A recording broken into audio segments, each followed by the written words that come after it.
Stevenson said, my name is Ross Overstreet. I'm with the Mississippi State Extension Service here in Lamar County, doing agriculture and natural resources programming. So today we're going to talk a little bit about fruits, pruning fruit and trees and shrubs, kind of which they are all a little bit different for the most part.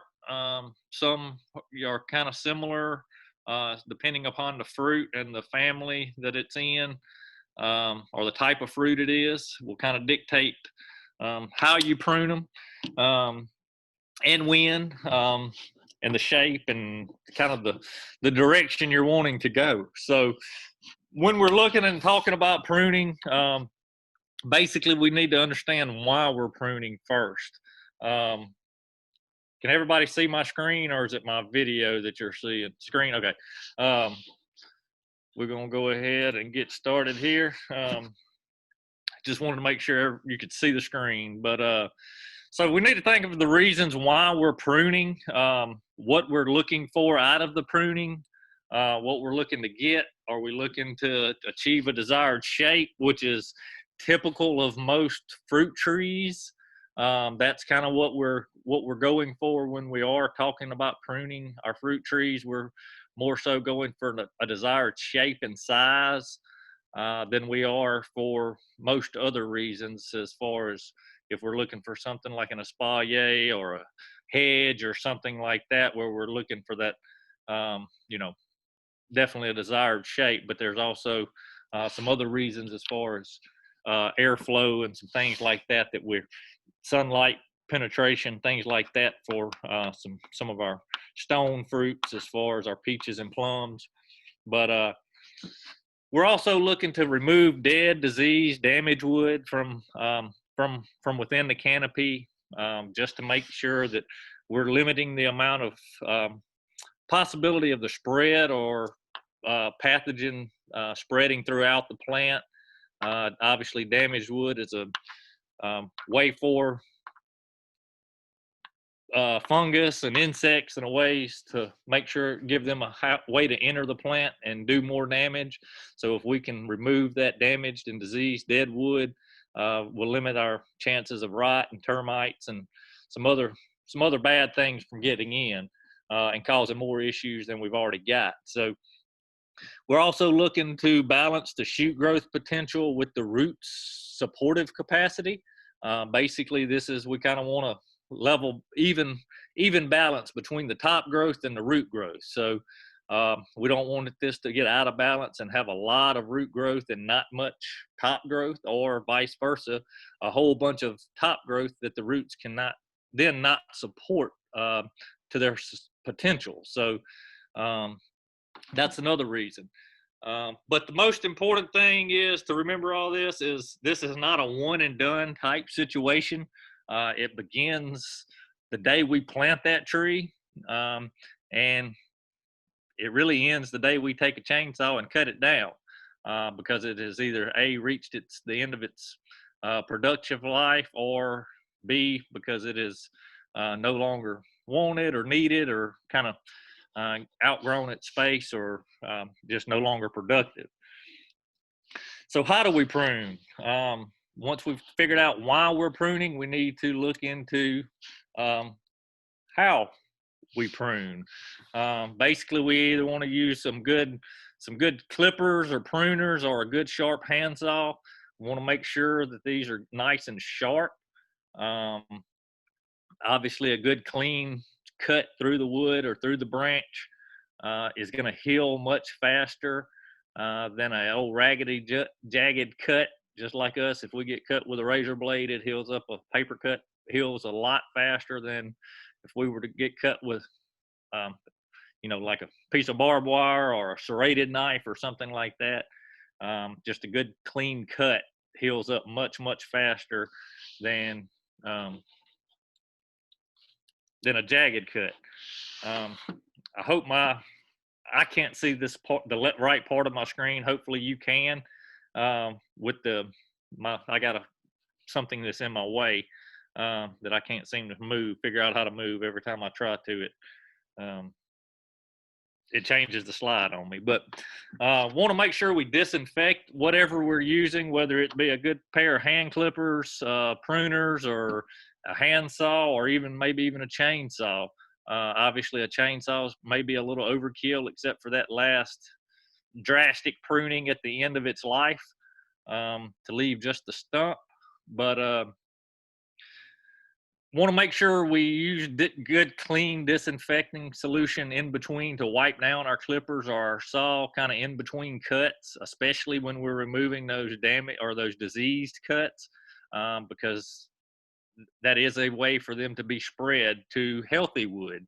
So just in between cuts, and especially in between going from one tree or one shrub to the next, we want to make sure we disinfect those tools, whatever it is we're using. Want to make sure also we discard and either burn or put in a garbage bag and haul off. Don't just leave any of the old wood that we have pruned out laying around or underneath the tree or the shrub.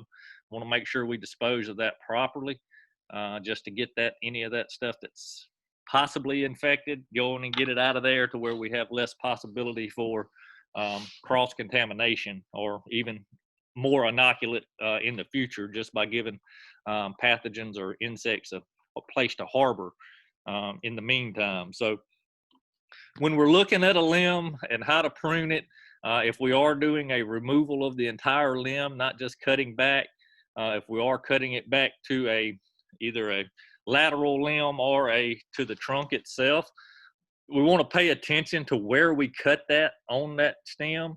If you look at where that limb or branch is connected to the trunk, we will see the bark ridge, which is in the crotch of the limb. And then we'll see that branch collar, which basically circles the entire limb and its connection point to the stem. We want to cut basically just to the outside of that branch collar. We don't want to cut into that branch collar. We don't want to leave a stub sticking out of that branch collar. Leaving a stub is basically an entry point for disease and decay. And then if we cut back into the branch collar, that limits that tree's ability to compartmentalize that area and seal off. But seal off that entry wound, or that wound, limiting an entry for further decay or insects and diseases. So a good smooth cut at that right area will heal up extremely fast. So that's very important, the location of the pruning. And if you're using a saw, obviously if you're using hand pruners, it's probably just going to be one clip, kind of like in that picture on the left, just that one clip that gets it right where you want it and removes the entire branch. But if we've got a bigger branch that we're having to use a handsaw with, you may want to go out, do an undercut depending upon the tension on the limb. Do your A cut, which is your undercut, and then go to the outside of it and cut the limb off. That just basically removes the weight off of that branch collar and where that bark ridge, where that limb connects to the trunk. So you have less likely the chance of it stripping the bark and all that weight coming down and stripping the bark off further below the branch collar. So you want to basically do your undercut, cut that limb off, and then come back and make your final cut just to the outside of that branch collar, trying to get it as flush as possible without cutting into it, because again, that's going to limit that ability of that tree or shrub to compartmentalize that wound and seal it off. So we're going to go into everything apparently, because as I click, going to start with the fruits. We're going to look at most of the fruits that we grow here in Mississippi. Apples and pears, very, very common to Mississippi, especially pears. Apples is one that we get a lot of inquiries about, and there are some varieties that do okay here.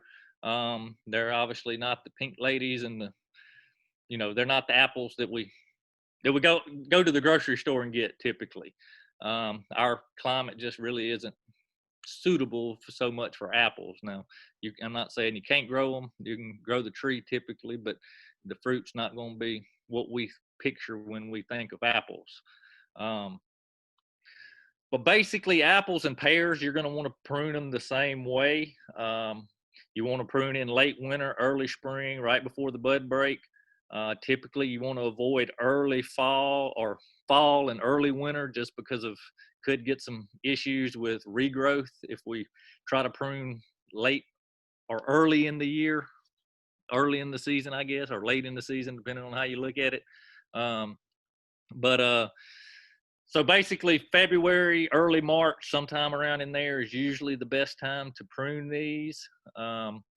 And basically apples and pears, we're looking to prune into a central leader shape. So if you look over to the right, there are some diagrams, and depending on the age of the tree will kind of dictate how the tree should be pruned and what you're wanting to do at that particular time in the plant's life. Obviously, you know, if you're buying a tree or buying a property that's already got a fully grown tree, you're obviously don't have much control over how it was established or the training of that tree as when it was young, because training, again, like I said earlier, pruning starts the day we put it in the ground and ends the day either it is dead or we cut it down or something like that. So a good training program, once you get it once you put it in the ground, will make pruning much easier in the future. And it'll give you that shape and desired shape and size that you're kind of looking for when you planted the tree. So basically what we're looking to do is we're looking to have one central leader that is kind of like a pine tree in a sense for our pruning for our apples and pears. We'll see our peaches and plums are a little bit different, but basically we're looking to find a good central leader, and then we're going to try to start to establish some scaffold branches along those lines in our year one or after the first growing season. So if we plant it in, typically we try to plant our trees here in South Mississippi and most places around sometime around December to February, Marches, just to kind of give them a good head start, let them get good and established, and let the leaves or the roots get established before the onset of our hot, dry summers. So basically, if we planted one last January, this January or February we would want to do our first pruning. Obviously, when we put that tree in the ground last year, we'd want to do a little bit of training, selecting that central leader, and then just kind of paying attention to which branches do well throughout that first year. And then we just want to basically select that central leader, select our scaffold branches, and then at the first year, basically we want to kind of head back those scaffolds to where they're not so long. Basically just head them back to where kind of gives you that triangular shape, pyramidal shape, kind of longer at the bottom, kind of coming up to a point on the top of your central leader. And then years 2 and 3, basically the same exact thing. We want to head off that central leader, give it a good growing point to keep going up, and then select scaffold branches, good scaffold branches. And basically we want the scaffold branches to be basically circle the stem at kind of regular intervals. We want good wide branch angles. We don't want real narrow branch angles. So if your angle between the central stalk or the central trunk and the limb is less than about 45 to 60 degrees, that's considered a weak scaffold branch. So we want to select some that have kind of basically a 60 to 90 degree attaching point to the trunk. Those are typically good, strong limbs, good attachments to the trunk. So basically, once we get to that point, once they become a mature tree, 3+ years old, we're just looking to maintain that shape with those good scaffold branches. Again, as we mentioned earlier with the persimmon, we just kind of want to get rid of any downward growing branches, any suckers, dead or diseased limbs, limbs that are rubbing other limbs, things like that. So this is one that we don't necessarily want a large open canopy to let sunlight in greatly. We kind of want to balance that, the effects of that sunlight, because sunlight can scald and burn the fruit once it starts maturing and developing. So we basically want to find a good balance between sunlight on the, to allow the fruiting spurs to produce the fruit, but then we also want a little bit of shade for that fruit as it develops. We also want to remove any suckers that may come up below that graft union. So if you look at, most apple trees are going to be grafted to a rootstock, and anything that grows below that graft is not going to produce a very good fruit or desirable fruit. So it was selected for other characteristics, whether it be disease resistance or cold tolerance, something like that, as far as why it was selected as a rootstock. But it's typically not going to be for fruit production. So I want to make sure we keep an eye on that. And if the upper part dies and we have grow back from the rootstock, typically there's nothing you can do except cut the tree down or pull it up and replant another tree, unfortunately. So a lot of times I see that in citrus trees. Will have a cold winter and the top portion of the plant will die, or the shrub will die, and then it'll come back and they're like, oh, well, it still produces lemons, but it's they're basically either a trifoliate orange or something like that at that point, where they're not really fit to eat. It may still look like an orange or a grapefruit, but it's not. So moving on to peaches and plums. This one is a little bit different than the apples. Unlike apples, this one we're not looking for a central leader. We're looking for more of a vase shape, open center type. So basically we're going to want to prune about the same time, but just a little bit different pruning strategy on these. In these, we do want to maximize that sunlight and air movement within the canopy. So we're basically, once we stick that thing in the ground, we're basically going to top it. We're going to cut it about 24 inches high, 20 to 30 inches tall. And from that point, we're going to start selecting those scaffolding branches. And again, we want those to be good, strong, growing, good angles, growing angles, attachment angles to the trunk. We don't want real narrow angles that are growing real kind of straight up.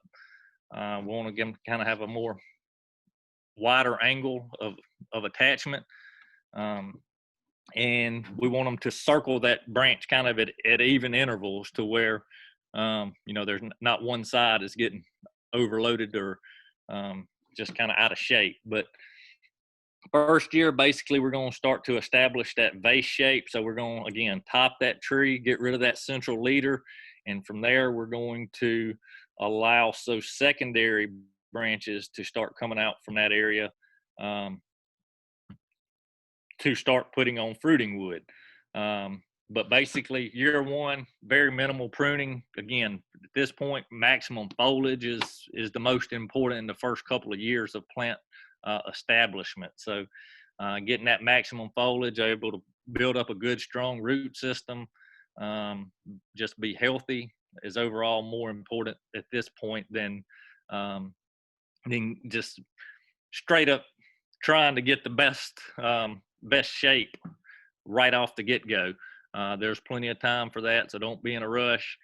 So then once you get to the years 2 or 3, we're going to improve that vase shape. We actually want to come up here and start any of these limbs or little branches that are coming off of our scaffold limbs, basically up towards the, straight up. We want to clip those off to where we have more lateral growth. to where that air movement and the sunlight can penetrate that that canopy of that tree. So on our mature trees, we're just, again, looking to remove any of those diseased, damaged. There's going to, you're going to hear that a lot in pruning. Get rid of these dead and diseased and downward growing, rubbing any branches like that that could cause some issues in the future. So you don't want these upper branches to shade out lower branches. So down here on this bottom picture, you can see this A on the kind of the top left-hand side of that diagram, represented by A, where that little branch is growing straight up. We want to prune that one back to the next lateral limb that is growing more horizontally, to where the tree's not getting too big, too tall, and basically shading out the area below it. So again, a lot of this is going to be preference, as far as your preferences, the size of the tree you want it to get, whether you want to be out there on a forklift or somewhere harvesting, or you want to do it from the ground. So a lot of this is going to be kind of what's available to you and what's, how you're planning to maintain them in the future. But again, the balance is the key here. In most all of these pruning things that you're going to see and all the references that I'm going to give you, you're going to see balance being one of the keys to pruning and successful pruning and healthy pruning, is balancing out that top growth and the root growth. Again, on peaches, plums, you want to make sure you remove any suckers. And basically, you just want to remove any of those dead, diseased, damaged wood to allow more air movement and more sunlight penetration within that canopy. Blueberries. This is a big one for South Mississippi. We have a lot of commercial blueberries in our area in Pearl River County, Forest County even. And you'll see quite a few different pruning strategies on blueberries, especially compared between homeowners compared to commercial guys. A lot of times commercial guys just basically go out with shears and they shear their plants, which is perfectly fine. Blueberries are able to tolerate this. It may not be but they don't have the time to do that to 50 acres worth of blueberries. They can't go in there and selectively remove individual limbs and all of the things that we would like to see them do. They just don't have the time and the resources to do that, unfortunately. And blueberries, fortunately, can handle this, and they respond to it well.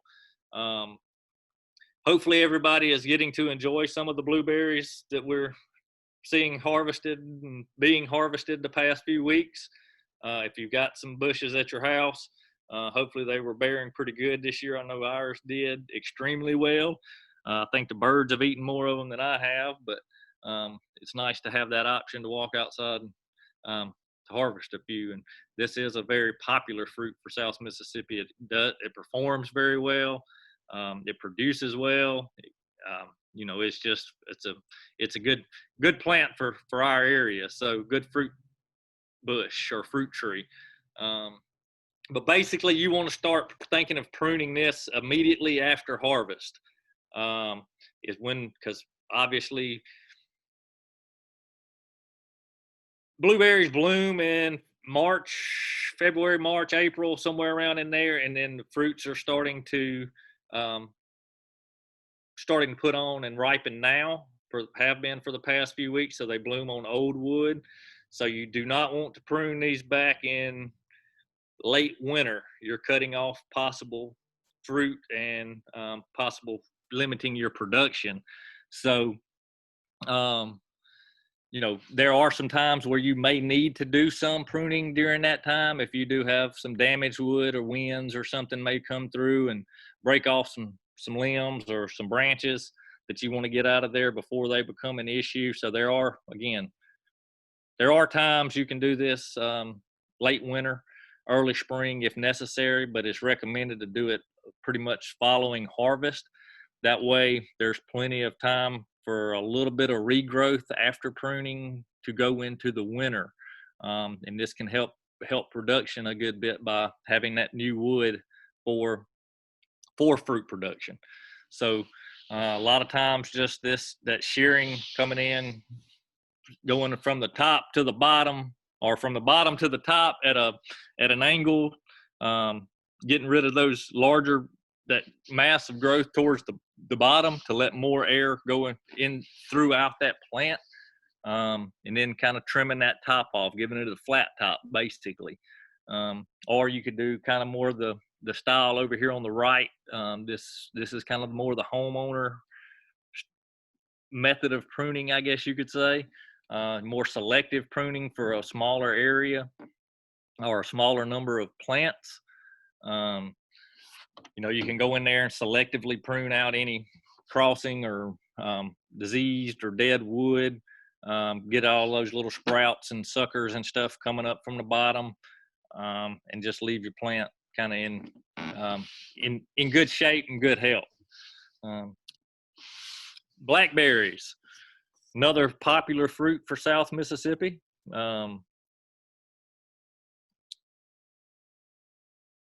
Getting to be more popular, actually.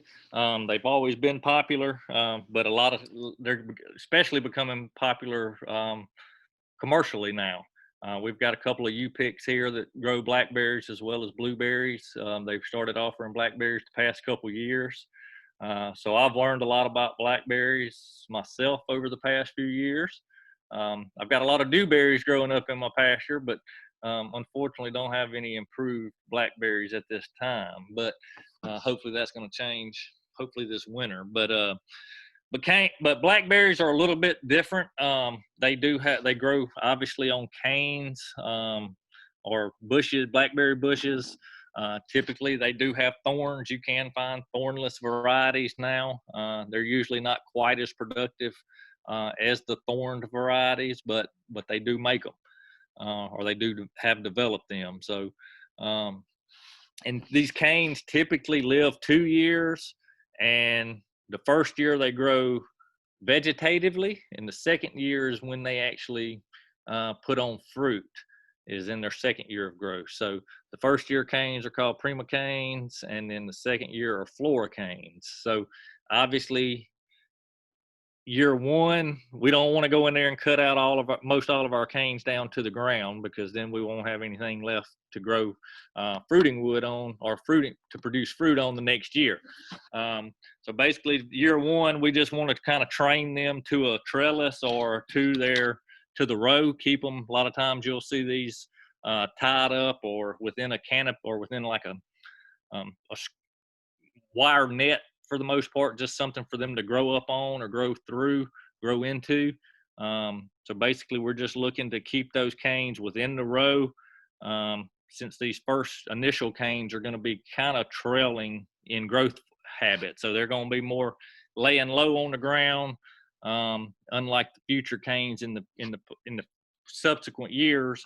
They're going to be more upright for the most part. But you will need to do this periodically just to keep them up out of the row, keep them growing in the direction you want them to. So basically the first year you just want to do that, make sure they're growing in the right direction, go up out of the way to where you can run your mower or whatever it is in there without cutting your canes. And then you want to basically come in in June, in the middle of the summer, basically, and basically top them. And this is going to be basically just to keep them at a good height to basically harvest. This is going to put on new growth, allow for a little bit of new growth, but it's just basically going to promote that lateral growth. Is what you're doing, is topping it. So it's not going to be overwhelming once you get to it. It's going to be more encouraging for the plant to grow laterally. And then after harvest, obviously you can want to remove those canes that bared the fruit that year. They're no longer going to be productive. You can see over here on our little on my little diagram, the tips are what you probably want to cut off after that year one on the when you're topping it at 3 to 4 feet. And the first year, obviously, you're going to have nothing but primo canes, and then the next year, those primo canes will become flora canes, and flora canes can then be pruned out. So hopefully that makes a little bit of a sense. I know it can be trouble. I know a lot of my people, or a couple of my people, they go in and they may put a little piece of orange flagging tape or something around the ones that bared fruit this year. That way they know which ones to prune out and which ones to not prune out. Again, these will be kind of self-pruning to an extent, but they can become quite a mess, and you know, they can get pretty thick and become overwhelming to try to get in there and thin out if you got to get too bad. So those prima cane or flora canes will die back after they fruit, but you do want to get those out if at all possible. So citrus, another big one we have here, another one I have a lot of questions about, get a lot of questions about. It's training is going to be just as important to citrus as pruning is going to be. So again, as with most things that you've heard me harp on and say, training is one of the ones where it starts the day you put it in the ground. Basically, once you put it in the ground, you're going to want to head prune this thing. So we're looking basically for for not that central leader, but a modified central leader shape for this tree or citrus. It instead of the central leader like an apple tree. So obviously citrus, we're not wanting it to get to be such of a large tree. So that head prune is basically going to allow us to select a alternate central leader that that is not going to grow quite as tall as you know, as an apple tree would. Now this may be different depending on the type of citrus. Now I know obviously some orange trees and some things like that, but typically for our area, citrus is going to include some lemons or tangerine or mandarin oranges, or what's the other one? I can't think of it, but they're good. Basically want to go in, head prune that central leader. So basically you want to cut it at about 24 inches, 28 inches, some 30 inches, somewhere around in there, to select some good scaffolding branches. Head prune that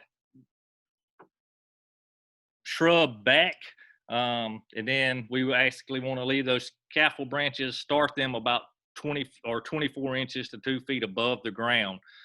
Basically, this is going to prevent those limbs from skirting the ground, the fruit from laying on the ground. It's going to allow some air movement with it up underneath that canopy.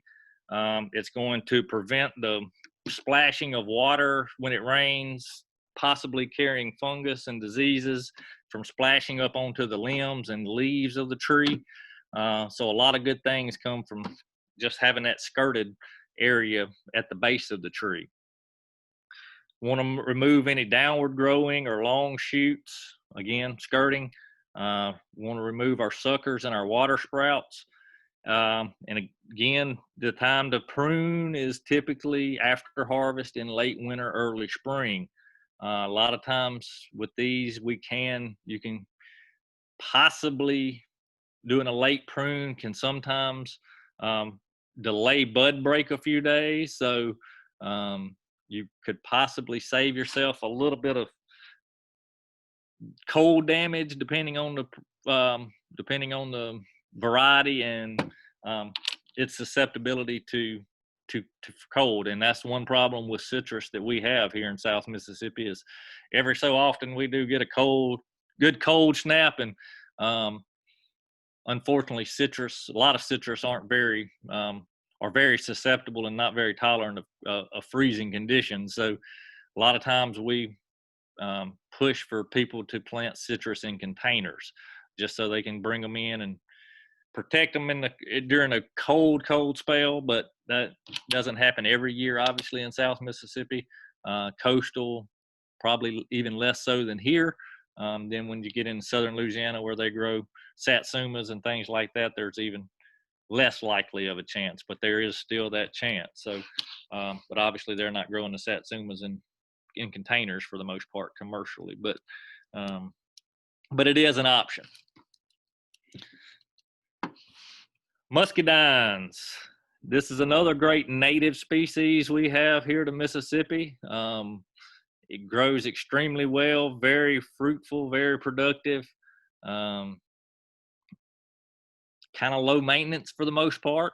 If you can keep the birds and some other things, some other little critters out of them.